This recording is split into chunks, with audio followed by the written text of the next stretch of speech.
হরে কৃষ্ণ, নমস্কার বন্ধুরা, সবাইকে স্বাগতম। আসলে ইদানিং দেখা যাচ্ছে যে আপনাদের সকলের মোবাইলে, আমাদের সকলের মোবাইলেই ফোনের ডায়াল পেড অটোমেটিকলি চেঞ্জ হয়ে যাচ্ছে। এই যে ঠিক এরকম আপনাদের ডিসপ্লেতে যেটা দেখা যাচ্ছে সেরকম হচ্ছে ডায়াল পেডটা। আমরা সেটার সমাধান করব আজকে। তো কীভাবে সমাধান করব চলুন আমরা আসলে দেখে যাই।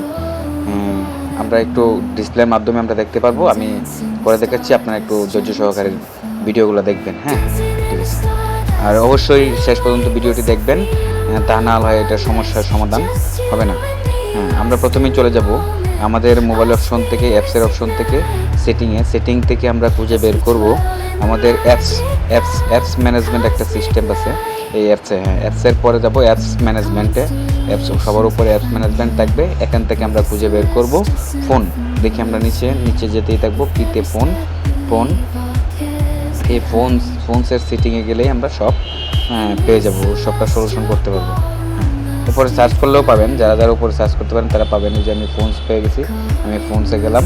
ফোনসে যাওয়ার পর যেটা হলো আমাদের এখানে উপরে আছে 3 ডট বাটন। দেখেন উপরে একটু খেয়াল করে দেখবেন যে সবার উপরে 3 ডট বাটনটা আছে। হ্যাঁ, এই যে 3 ডট বাটন, ওটাতে একটা ক্লিক করবেন। একবার টাচ করলে হবে, দেখবেন আপডেটস আসছে। ওই আপডেটস থেকে আমরা আনইনস্টল করে দেবো।